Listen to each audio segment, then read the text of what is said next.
Today's lecture, we want to take a few minutes and talk about the basics of delivery. Now, this course is going to be a little different than most speaking classes or speaking courses because you are speaking on video. I've already looked at some of the videos from our first speech, the personal narrative speech, and many of you are doing an excellent job. Just bear in mind, it's going to be different when you're standing up in front of a group of large people.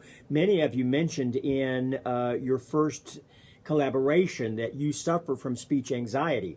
And so I'm sure it's difficult to deliver a speech in front of a video camera, but it's going to be much more difficult when you're speaking in front of a live audience. So bear that in mind. But today we want to talk about what creates effective delivery, what makes a good speech. Well, let's talk about methods of delivery. There are 4 essential ways that a speech can be delivered. You could simply read from a manuscript. I remember the first time that I went to an academic conference and I heard colleagues sharing papers, which is something that college professors do when they go to conferences. They share papers. And I was shocked to see them just reading the paper to us. As a theater person, as a performer, as someone who's been up in front of audiences all my life, anytime I make a presentation, I try to give it a little flamboyance. I want it to be exciting to watch, exciting to listen to. And here there were these fellow academics who were standing there reading in a monotone from their manuscript the paper that they had prepared. And I couldn't help but think, what a boring way to spend an afternoon. The second way of delivering a speech is to recite from memory. I know for many of you, the idea of memorizing a 5 to 6 minute speech is a terrifying idea. I memorize lines for a living, and memorizing a 5 to 6 minute speech is not what I would consider a fun time. But we need to bear in mind that this was the way it was done for ages. During the 1800s, great speakers were known to stand up and to deliver 2-hour orations completely from memory.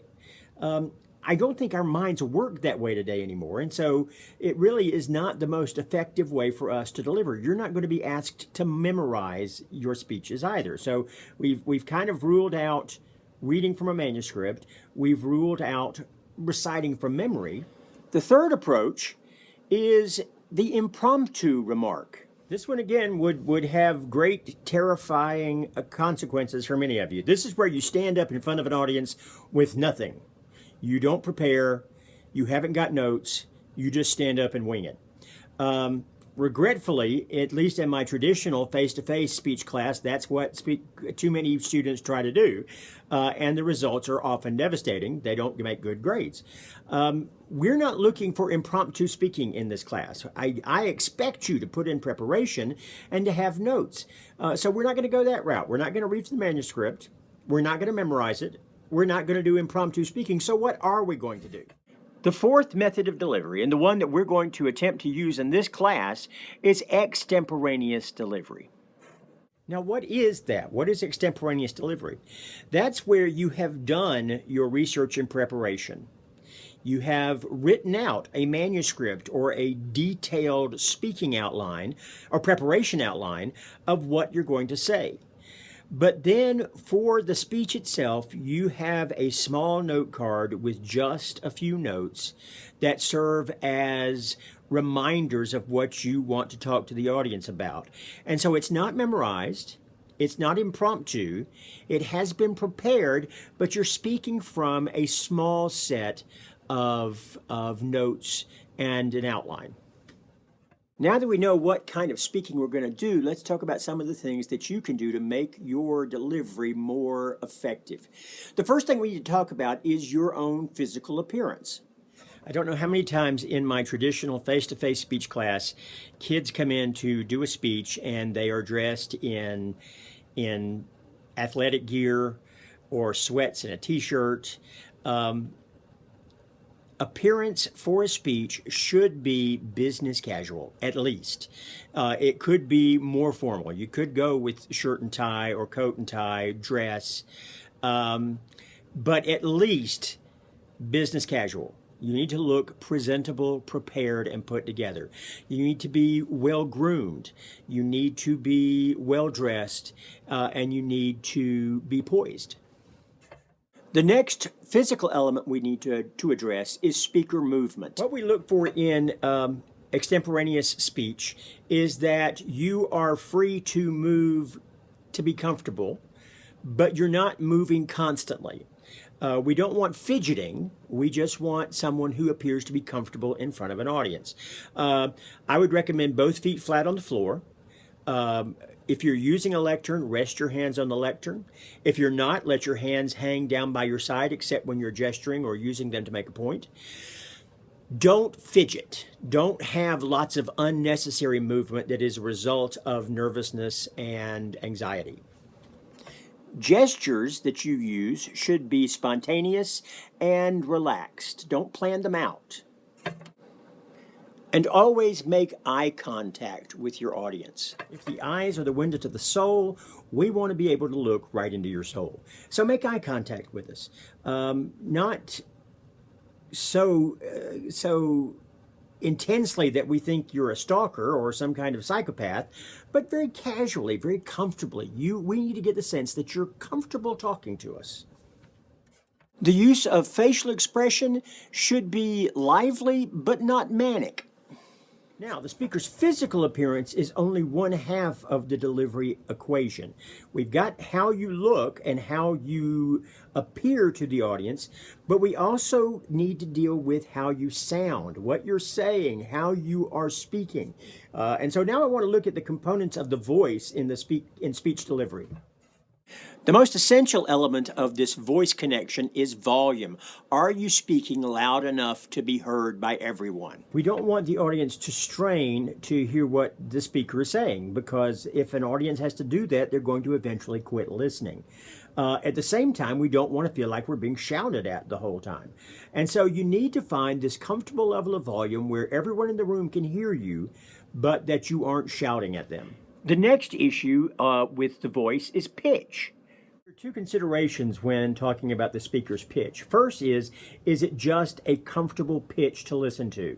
Are they speaking with a high, unpleasant voice, with a low voice that's hard to understand, or is it a nice, medium voice that's pleasant to listen to?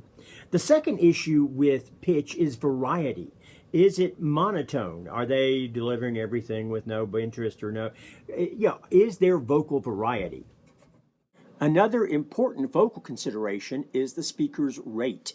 Rate simply refers to the speed with which a speaker speaks. Now, I am typically a fast speaker. I have a very high speech rate. But I think it is at least understandable. Sometimes you get people who are going so fast that you literally can't understand what they're saying. And the only thing that's worse than that, in my opinion, is someone whose rate is so slow that you get the sense that they're never going to get finished. Rate isn't just about being understood. It's also about, it says something about the passion and excitement with which you are speaking. And so you need to have a good rate to not only be listenable to, but to suggest to the audience that you are passionate and convicted about what you're speaking about. You need to give some consideration to the pauses in your speech. A person who is constantly pausing between words makes us uncomfortable because we get the sense they don't know what they're talking about. Now, some pausing is acceptable. That means you're thinking about what you're saying. But when you pause constantly, it makes us uncomfortable because we are concerned for you. Are you comfortable in what you're doing? Are you prepared? Are you going to pass out on us because of anxiety? Vocal variety refers to the different inflections that are used in the speech. Pronunciation is, do you know how to pronounce words correctly? Are you saying words the way they are meant to be spoken?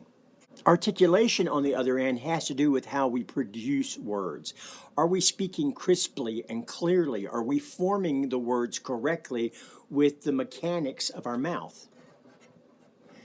Similarly, dialect has to do with regionalism in our speech. I was born in the South, grew up in Alabama, spent most of my professional life here in Appalachia, and so I'm very sensitive about dialect. I know that there's a great deal of sensitivity attached to the use of dialect and whether that makes you feel ignorant or sound ignorant or uneducated. You just need to know that I will never grade you down because of a personal dialect. I don't think a dialect is anything we need to be ashamed of. It is part of our heritage and part of our culture. We should be proud of it. Now, that doesn't mean we speak grammatically incorrect, but there are sounds that come from the Appalachian dialect that are in our voice, and that we shouldn't be penalized for that. We should take pride in it. Finally, I want to take a few minutes and talk about how we rehearse our speech. And yes, rehearse is important. We need to go over our delivery again and again. That's what makes extemporaneous speech possible. The first step in your rehearsal process should be a reading of your complete preparation outline aloud. What works on paper, written language, is not always effective spoken language. And so you need to read your preparation outline, which is the framework for your speech, aloud to make sure that it comes out of your mouth well. The next step is the preparation of your speaking outline. Now, we spent part of an entire lecture talking about that, so if you'll go back and listen about the speaking outline, it's what you will have at the platform with you when you speak. Speaking outline is just a very brief outline of the speech with written cues to remind you to slow down in certain sections or breathe or make eye contact. Again, that was in a previous lecture. You can go back to the textbook or the lectures and get the information on how to create the speaking outline. Once you have the speaker's outline, you need to stand and deliver the speech multiple times, working with that outline to make sure that you have a full grasp of the speech. After you've done that several times, you should have a real sense of what works and what doesn't work in the speech. This is where you can polish and begin to make your final corrections. And don't try to start that polishing until you have done several takes or several read-throughs of the speech. You need to know that you're not going to do it differently each time you do it before you can begin to polish. Finally, you need to have a dress rehearsal of your speech. Wear what you're going to wear for your speech. Stand the way you're going to stand. Create as nearly as possible the same circumstances and conditions under which you will be delivering the speech for your final dress rehearsal.